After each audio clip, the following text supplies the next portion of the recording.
The first moment I saw Professor Harper Sullivan, something in my chest tightened, not in a romantic way, not yet, but in the strange, breath-stealing way you feel when a whirlwind steps into an otherwise predictable life. She walked into the lecture hall at the University of Michigan like she owned the air itself, with dark auburn hair pinned loosely at the back of her neck and eyes that held storms behind them. I remember sitting there, a junior named Julia Hart, just trying to stay awake after 3 part-time shifts that week, but the second she spoke, the entire room seemed to rearrange itself around her. I didn't know then that this woman, this brilliant, intimidating professor, would become the center of my life's most complicated chapter, or that love would spark quietly between pages of grief, ambition, and second chances. If you believe in kindness, honesty, and the power of second chances, please take a moment to like, comment, share, and subscribe. It truly helps the channel grow and keeps stories like this alive. I had returned to college late compared to most people my age. At 26, I was older than the rest of the class, carrying more baggage than I could comfortably tuck beneath a narrow lecture hall desk. My mother had passed away 2 years earlier, and grief had hollowed me out so thoroughly that there were weeks I could barely function. But I'd promised her I would finish school, and so I pushed myself back into a life that felt too big for the person I had become from the beginning. Harper challenged me, not directly, but simply by existing as everything I wasn't. She was composed, articulate, brilliant, all clean lines and quiet strength. And I was tired. Emotionally messy. Unsure whether I deserved the future she encouraged all of us to chase. Her class on modern social psychology was difficult, but something about the way she taught made every topic feel like a thread tied to the real world, to real pain, real healing.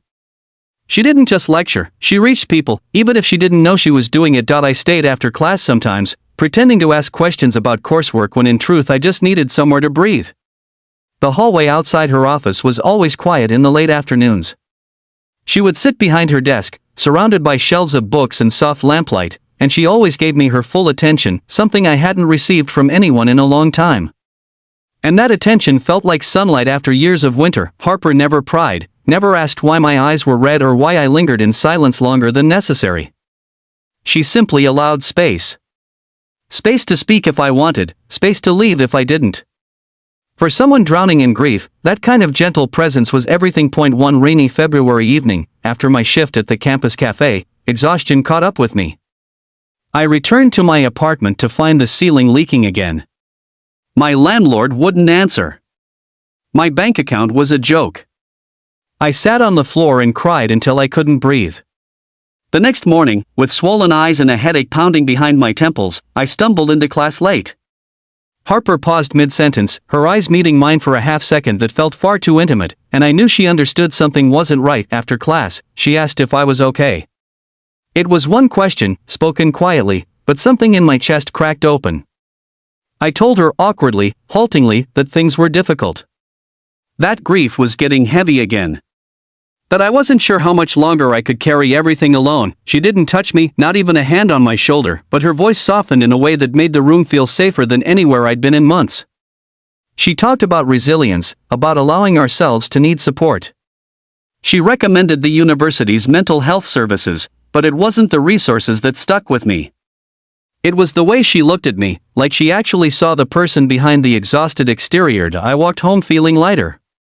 Not healed, not fixed, but seen. Weeks turned into months, and my connection with Harper shifted in subtle ways I didn't fully understand until it was too late to ignore.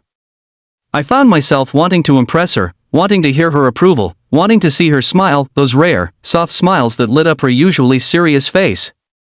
I thought it was admiration. I told myself it was gratitude. But one spring afternoon, while helping her organize research files, our hands brushed lightly. The contact lasted only a second, but my pulse reacted as though the world had tilted. I went home shaken. She was my professor. My mentor.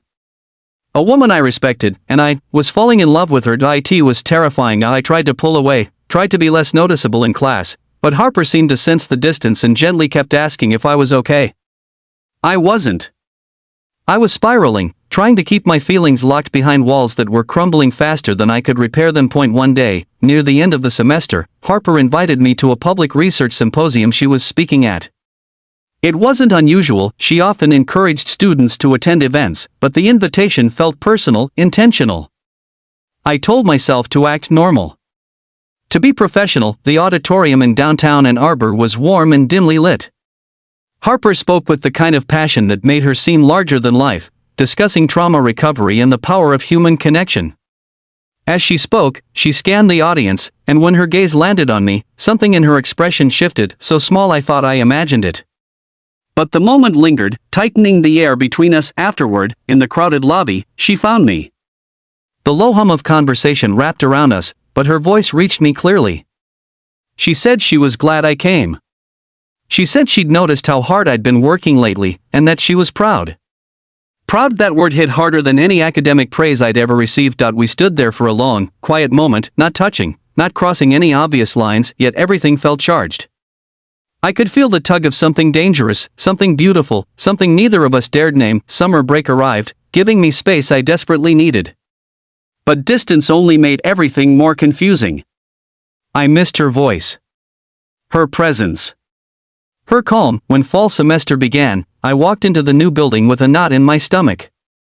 Harper wasn't teaching any of my classes, but she was still in the same office, still walking the same hallways, still existing like a magnetic field. I couldn't stop drifting toward. One afternoon, I found her sitting outside on a bench near the psychology building, reading a manuscript. The leaves had just started turning amber. I hesitated, but she looked up and smiled, not a professor's smile, not a formal one, but something warm and personal. She invited me to sit. We talked about my summer, her new research project, how the year had been for both of us emotionally. She confessed she'd lost a close friend recently. Grief softened her edges.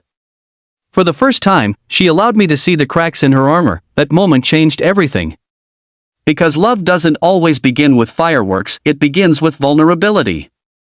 With two people recognizing the same kind of ache in each other, over the next few months, we grew closer, not inappropriately, not romantically, but emotionally intertwined in a way that felt inevitable. As I approached graduation, the weight of my feelings became impossible to ignore. And the truth was simple: I didn't just admire Harper. I loved her. Quietly. Deeply. The day before commencement, I finally told her. Not in a desperate way, not expecting anything in return. I simply said I needed to be honest, that she had changed my life, that I had grown feelings I hadn't planned for and didn't know what to do with.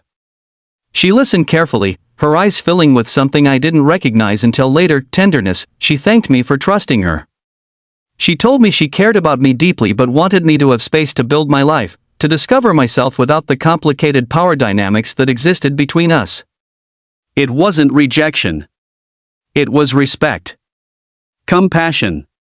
She asked if we could stay in each other's lives, as equals once I graduated. I cried afterward, not from heartbreak, but from the overwhelming relief of being understood, and she kept her promise. After graduation, we became friends, real friends. Over the next year, our bond only strengthened. She supported my first psychology internship, I supported her research presentations. Without the roles of professor and student between us, something gentle began to grow in the spaces we'd carefully protected for so long. One evening, in the soft glow of a Detroit art gallery she'd invited me to, she reached for my hand. And this time, I let myself reach back.